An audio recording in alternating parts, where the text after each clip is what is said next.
Hey guys, Godzilla Freak here, and welcome to the One Picture Special episode 113 review of Dragon Ball Super.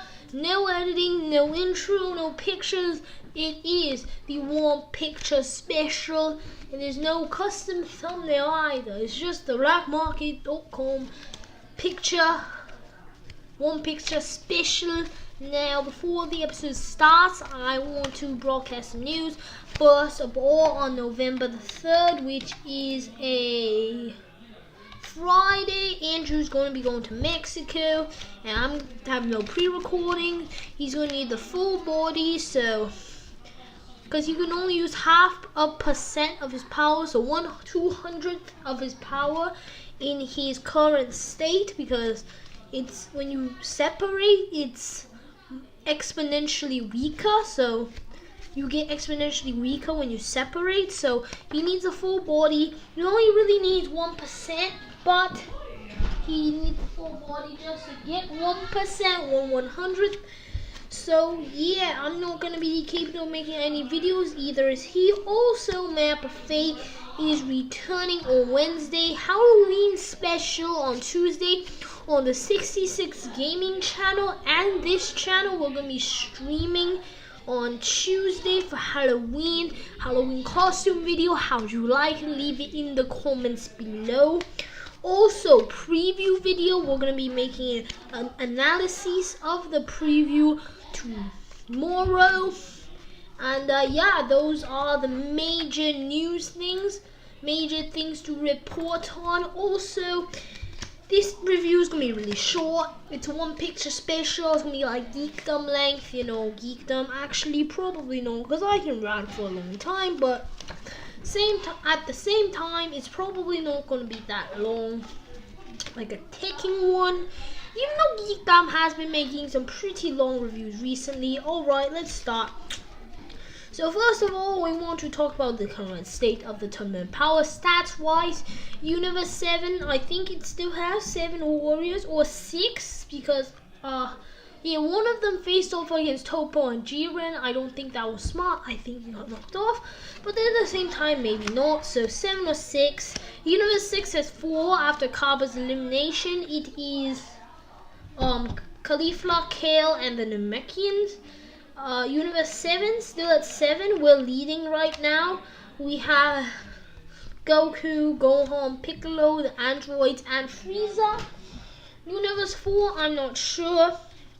And Universe 11 still has 3 members, though Vegeta is fighting Toppo. Yeah, Vegeta's still in Universe 7.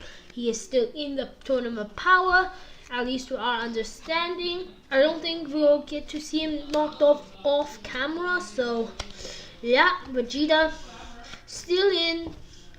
We will not see him knocked off cam. He's fighting Toppo, and he's ready to go. So Vegeta, I want to see Gogeta, but we're going to elaborate way more fusion in the preview analysis for the next episode of Dragon Ball Super.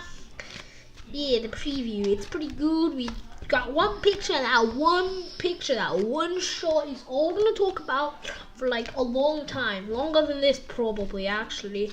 Depending on how long this is, it might be a lot shorter even. Halloween, I'm actually going to do some stuff on Yu-Gi-Oh! Pro, so keep that in mind.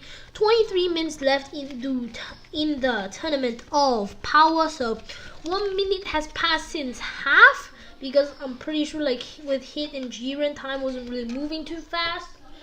Morphtronics are still there. We still have those Morphtronics. I don't think they got knocked off, even though Califla did kick them. I believe that they are still in the tournament, because Califla was more focused on Goku rather than knocking them off the ring. More or less just, you know, taking them out of the competition against Goku. So Califla is still gonna fight Goku. I believe the Morphtronics are still in. fight with Califla and Goku goes something like this. We're just gonna blitz through this, probably not, but we might. So Goku's in base form, Califla rounding up, goes Super Saiyan 2. Califla starts pounding, taking the train on Goku. Keep in mind, Goku is Saiyan beyond God. Champa wants to survive till the end. He's gonna take out Goku. He doesn't care about Jiren. Universe 6 has 4 members. He's going to pick off Universe 7 to win when the timer runs out. So he doesn't even care about Goku fighting Jiren anymore. He has a good strategy. Vados points this out. So Califla starts going in on Goku. Goku is too fast and he has too much skill. He overwhelms Califla. Keep in mind, Califla has a Zenkai boost. I'll keep bringing that up. Whenever BS comes up, it's Zenkais. Those still exist. Don't forget about that. Also, Goku is likely extremely suppressed, but he lacks this energy to use Super Saiyan 3 at this point. So he starts to slowly round against Califla. He uses things like the after image technique, greatly catches Califla off guard.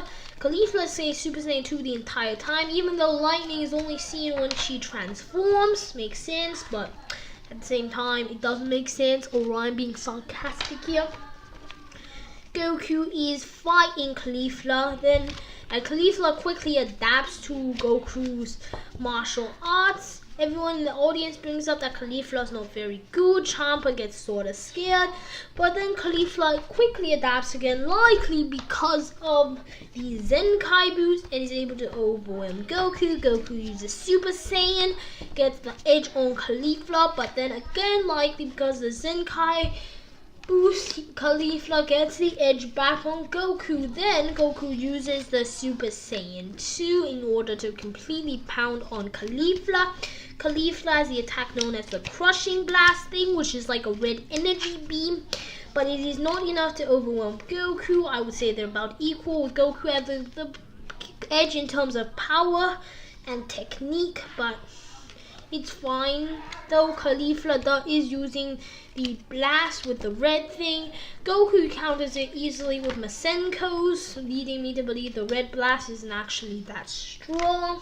Keep in mind, Kaba does use the Gallic gun, which makes me very confused as to why Califla uses the red crushing thing instead of her own Gallic gun. Maybe the female Saiyans have different techniques.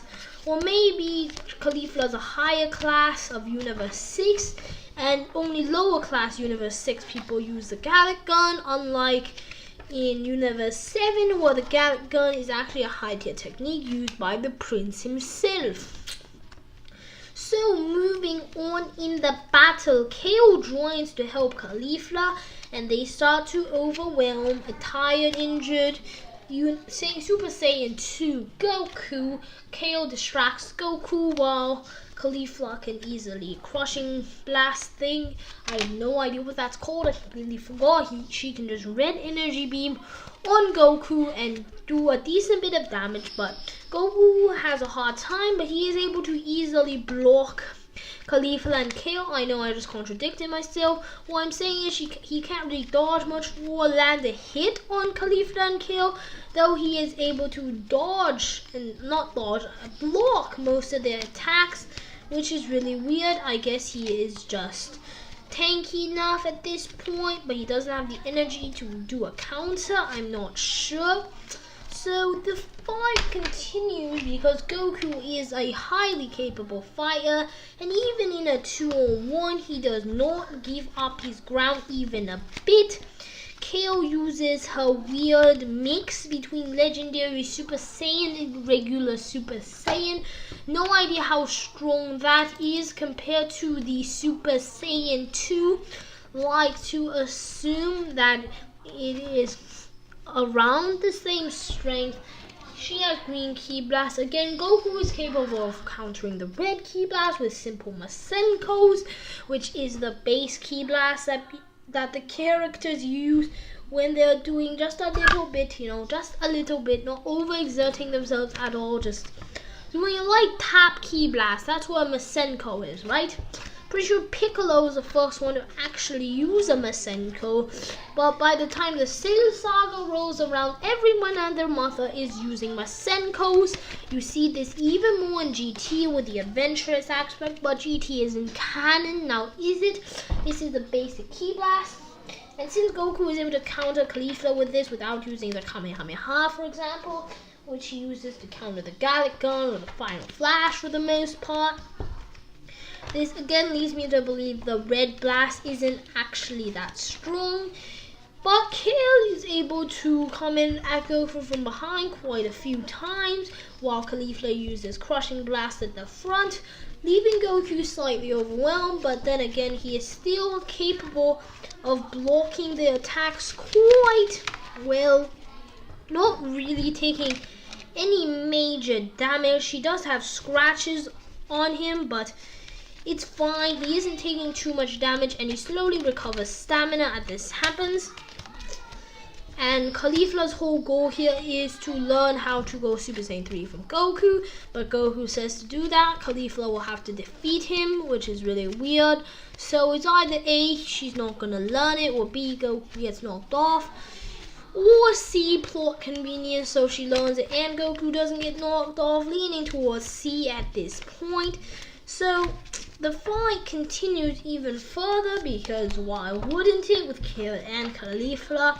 And Califla goes for a really strong Crushing Blast. It seems Goku actually took some damage from this one, but then we see that Goku went Super Saiyan 3 to counter it.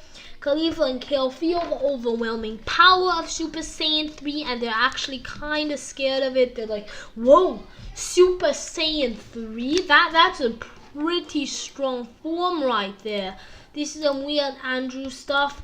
Okay, let's just say okay here. This is pretty funny actually.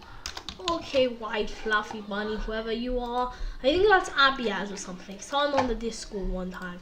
I think he's like Dark Roy on the Discord or something. I have no idea, but continuing forward with the review. After seeing Super Saiyan 3, Califla and Kale are completely mesmerized. And then Goku immediately turns off the Super Saiyan 3, largely probably because of the fact that, well, he uses way too much stamina. Goku even says it himself, I do not have the stamina to use it yet, so he just turns it off, goes back to Super Saiyan 2. The end of the episode, Kale actually goes into a full Berserk form again. We don't see Android 17 or 18 or any of Universe 4 during the fight between Goku and Califla. The mere shockwaves of the fight are capable of surprising and knocking back and really damaging some of the Universe 3 warriors, which leads me to believe that the Zenkai boost that Califla got was actually quite significant and made her quite a lot more powerful than she currently is. Maybe something like, I don't know, a 20 times multiplier. Keep in mind, Goku got a 33 times multiplier when he was on Namek, so some crazy increases from Zenkais are still a thing. And we must keep in mind that plot allows Zenkais to be a lot bigger than what you might think, so a 20 times Zenkai might seem sort of redonkulous, as that is almost half of a Super Saiyan form, but keep in mind Zenkais actually have gotten even larger than that on Namek. So moving on from this, many people actually believe that Goyama completely forgot about Zenkais. This is completely wrong, but it seems that Zenkais have become more of a temporary power boost. Though yes, we do still see Zenkais in the story, as they are a part of their biology. The only reason we don't see them really anymore is because, remember, Mystic Gohan no longer got Zenkai because he was at max potential, and maybe that is the case for Goku and Vegeta, but it would not make sense for such an established thing as a Zenkai that was even mentioned as late as the Buu saga to completely be scrapped at this part in the story. So continuing on with the review, let's move on to the preview of the next episode. I will touch on more in my video tomorrow. But I just want to talk about it because we see at the end of the preview that Califla, the fusion between Califla and Kale, obviously, in case you guys didn't know, has Potara earrings, meaning it's a Potara fusion. I'll touch up more on it, but this means it's not the fusion dance like Gotenks, which I would have liked for it to be fusion dance because, you know, Gotenks learned Super Saiyan 3 from Goku. Fusion dance Goten Trunks, you know, after just seeing it once. Sort of some striking similarities here. Liking this thought more, but then again, that's more like cherry picking at that point. So yeah, I feel like that's more than enough to warrant something. I don't know what I'm doing here. I'll let Andrew take care of that. So I think that is more than enough to actually warrant a similarity large enough for it to be part of the story. But instead of fusion dance, we get Potara. It doesn't really make any sense. But I don't want to ramble anymore. Overall, this episode was mid-range at best for Super. Comparing it to other episodes of Super, if the average Super episode is a 5, I will rate this Tournament Power episode because Old Super, we don't talk about Old Super. So if the average Tournament Power episode is a 5, I will put this episode at about a 4.5 to 4.6 range because it is not the worst, but it could definitely be a lot better, and I would say it's actually slightly worse than average. So that's gonna be all for today, guys. I know anticlimactic. Again, Andrew does this too, so you guys should be used to it at this point. Take care, you all. Goodbye. That's gonna be all for today, guys. Take care, you all. Goodbye. That's gonna be all for today, guys. Take care, you all. Goodbye. This is not a bug. I'm actually doing this. Let's do an actual outro now. That's gonna be all for today, guys. Take care, you all. Goodbye.